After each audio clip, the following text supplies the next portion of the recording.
C'est en marge du lancement très bientôt de la coopération régionale du processus de Kimberley en Afrique centrale que ces différentes délégations venues des 6 pays de la partie centrale du continent noir,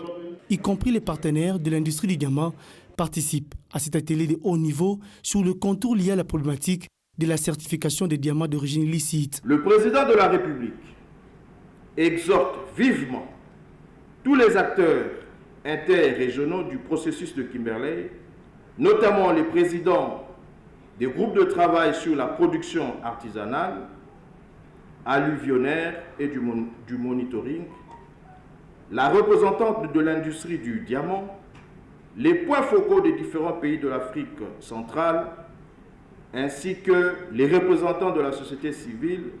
de l'USAID, de l'Union européenne, de l'ADPA,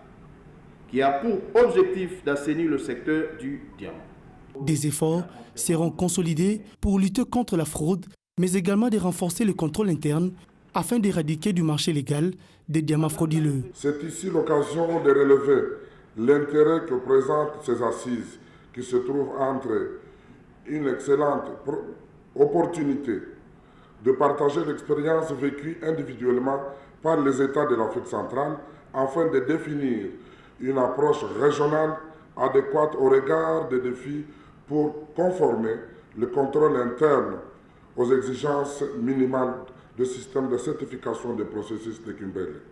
Kinshasa est heureuse d'abriter ses travaux pour rééditer son engagement à lutter contre les diamants qui continuent à alimenter les conflits au pays. Le processus de Kimberley, au travers de l'équipe de monitoring, accompagne ce pays depuis plusieurs années avec pour but d'éradiquer la contamination de toute la région des pays membres comme des pays non membres du processus de Kimberley. Des recommandations pertinentes, très attendues à la clôture de ces travaux, pourront éclairer la position de ces pays qui tiennent à mettre fin à l'exploitation illégale de cette matière qui nécessite des solutions idoines à cette problématique.